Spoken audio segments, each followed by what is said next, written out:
रात होते ही mummy papa के कमरे से चिल्लाने की आवाज़ें आने लगती थी। एक बार मैंने सोचा कि मैं जाकर देखती हूँ कि वो दोनों किस बात पर लड़ रहे हैं।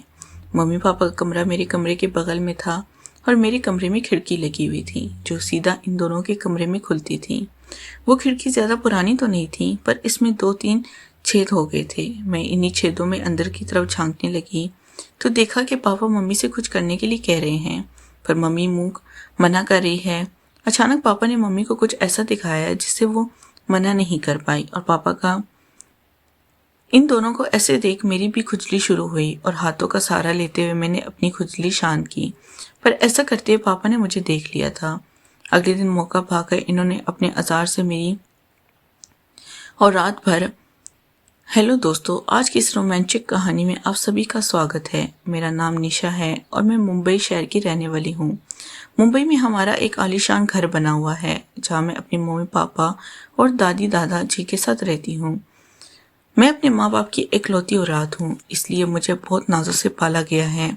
मेरी मम्मी पापा ने बचपन से ही मेरी हर जायज़ और नाजायज़ मांग को पूरा किया है, इसलिए आप मुझे इनकी बिगड़ी हुई औलाद बोल सकते हैं। मेरी उम्र 16 साल की है, लेकिन मेरा शरीर देखकर कोई यकीन नहीं करेगा कि मैं इतनी कम उम्र की कमसन लड़की हूँ, क्योंकि मेरा बदन बिल्कुल एक 25 साल की लड़की की तरह हो चुका है और इसकी वजह मैं खुद ही हूँ। मुझे लेट नाइट पार्टी करने की आदत थी और यही वजह है कि 15 साल की उम्र से ही मुझे वो सब आनंद लेने की आदत पड़ गई थी। जैसा कि मैंने आपको पहले ही बताया था कि मेरा घर बहुत आलीशान है, जिसमें 5-6 कमरे हैं। एक कमरे में मेरे मम्मी पापा रहते हैं, दूसरे कमरे में मेरे दादा और दादी जी रहते हैं जिनकी उम्र अब बहुत ज़्यादा हो गई है, तो वो दोनों अपना ज़्यादातर समय अपने कमरे में ही बिताते हैं। तीसरे और सबसे सुंदर कमरे में मैं रहती हूँ। बाकी के कमरे खाली पड़े रहते हैं या जब भी कोई मेहमान आता है तो इनके लिए तैयार कर दिए जाते हैं। अब मैं अपनी मम्मी पापा की बात करूँ तो मेरे पापा की उम्र 40 साल है और मेरी मम्मी की उम्र 35 साल है। इन दोनों की शादी छोटी उम्र में ही हो गई थी, इसलिए वो दोनों काफ़ी जवान दिखते हैं। मेरे पापा एक बहुत बड़े बिजनेसमैन हैं जिनका ज़्यादातर समय अपने काम में ही निकल जाता है। मेरी मम्मी वैसे तो बहुत जवान और खूबसूरत हैं, पर इनकी सोच पुराने ज़माने की है। इनका ज़्यादातर वक्त घर के कामों और अपने सास ससुर की सेवा करने में निकल जाता है। जितना मैंने अपनी माँ पापा के रिश्ते को समझ पाया है, इससे एक बात साफ पता चलती है कि मेरी मम्मी मेरे पापा को समय ही नहीं दे पाती है। वहाँ इनकी सारी ज़रूरतें पूरी नहीं कर पाती और यही वजह है कि इन दोनों के बीच अक्सर लड़ाई होती है। एक रात की बात है कि हम सब खाना खाकर सोने के लिए अपने अपने रूम में चले गए थे कि तभी अचानक से मुझे मेरे मम्मी पापा के कमरे से लड़ाई की आवाज़ें आने लगी। इनका कमरा मेरे कमरे के पास ही था, इसलिए मुझे साफ साफ सुनाई दे रहा था और ये लड़ाई बढ़ती ही जा रही थी। दोस्तों, ऐसा नहीं था कि आज वो पहली बार लड़ाई कर रहे थे, लेकिन मैं फिर भी जानना चाहती थी कि आज किस बात के लिए लड़ाई हो रही है। पहले तो मैंने सोचा कि मैं सीधा मम्मी पापा से जाकर पूछूं, लेकिन फिर बाद में मुझे लगा कि वो दोनों मेरे सामने शर्मिंदा हो जाएंगे, इसलिए मैंने पूछना उचित नहीं समझा।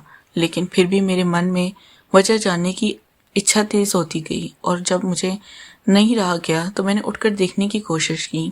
मेरे रूम में एक खिड़की थी जो मम्मी पापा के कमरे में ही खुलती थी। वो खिड़की ज़्यादा पुरानी तो नहीं थी, लेकिन फिर भी इसमें 2-3 जगह छेद हो गए थे। अब मैं इस छेद से इनके कमरे में देखने की कोशिश कर रही थी। पहले तो मुझे कुछ नज़र नहीं आया, फिर मैंने अपने कमरे की लाइट बंद कर दी और दोबारा से अपनी आंखें खिड़की की छेद पर टिका दी।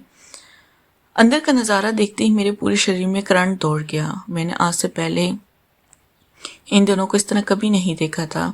मेरे पापा मेरी मम्मी को कुछ करने के लिए कह रहे थे, लेकिन मम्मी इन्हें बार बार मना कर रही थी। अब मेरी नज़र तो बस वहीं टिक गई थी और मैं चाहकर भी वहाँ से अपनी नज़र नहीं हटा पा रही थी। अब वो दोनों कुछ बातें कर रहे थे, लेकिन मेरा ध्यान तो कहीं और ही था। मेरा दिल ज़ोर ज़ोर से धड़क रहा था। थोड़ी देर बाद पापा ने मम्मी को एक चीज़ दिखाई, जिसे देखकर पहले तो मम्मी गुस्सा हो गई और फिर शर्म से अपनी नज़रें झुका लीं। अब इन्हें भी कुछ महसूस होने लगा और फिर इन्होंने इशारे से पापा को अपने पास बुलाया। फिर मेरे पापा और मम्मी कुछ देर तक वैसे ही रहे जैसे एक पत्नी पत्नी रहते हैं। लगभग 1 से 2 घंटे के बाद मम्मी ने अपने आप को ठीक किया और लाइट बंद करके सोने के लिए लेट गई।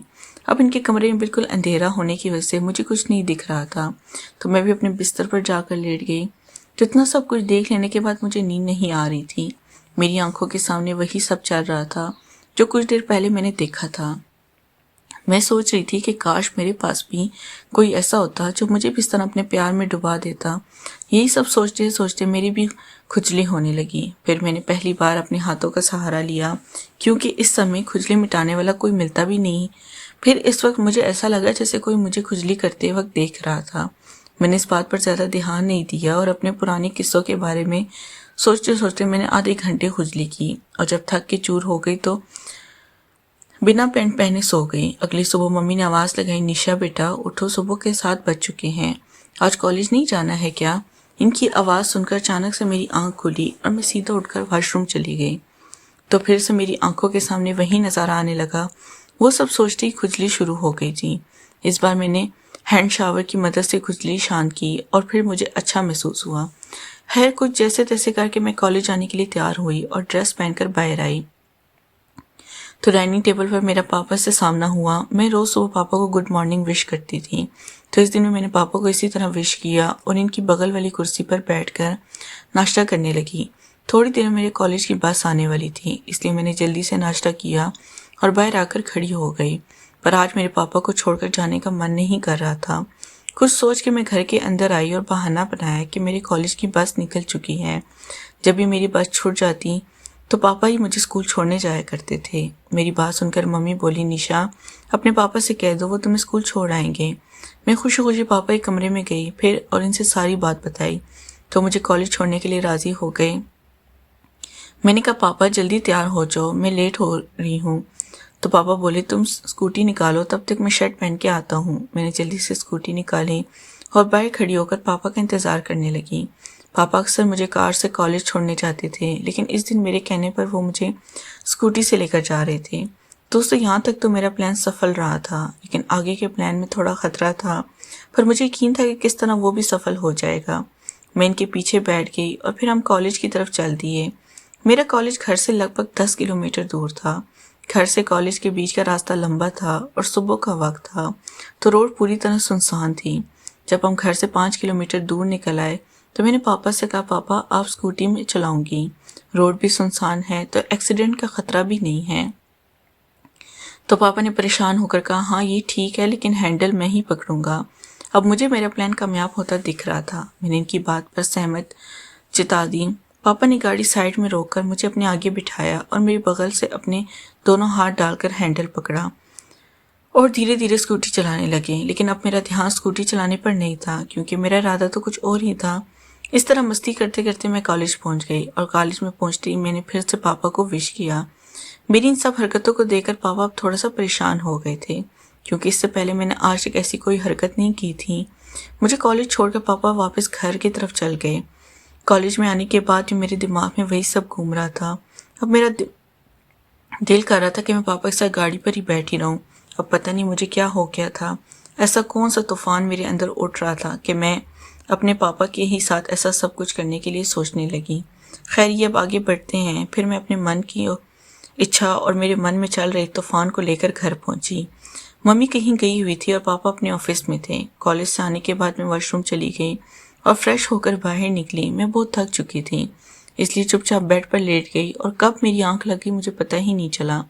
जब मेरी आंख खुली तो शाम के 5 बज रहे थे। फिर मैं नहा धोकर कपड़े पहने और मैंने कपड़े भी इस दिन कुछ अच्छे अलग दिखने वाले पहने थे। अब पापा के आने का टाइम हो गया था, लेकिन मम्मी का कोई पता नहीं था कि वो कब आएंगी। शाम के 7 बजे किसी ने डोरबेल बजाई तो मैं भाग के गई और दरवाज़ा खोला। मुझे पता था ये पापा के आने का समय है। दरवाज़ा खोलती पापा मेरी तरफ देख के मुस्कुराए और बोले, बेटा आज तो बहुत स्मार्ट लग रही हो। ये सुनकर मुझे बहुत खुशी हुई, क्योंकि दरवाजे के अंदर आने के बाद पापा फ्रेश होने के लिए अपने कमरे में चले गए।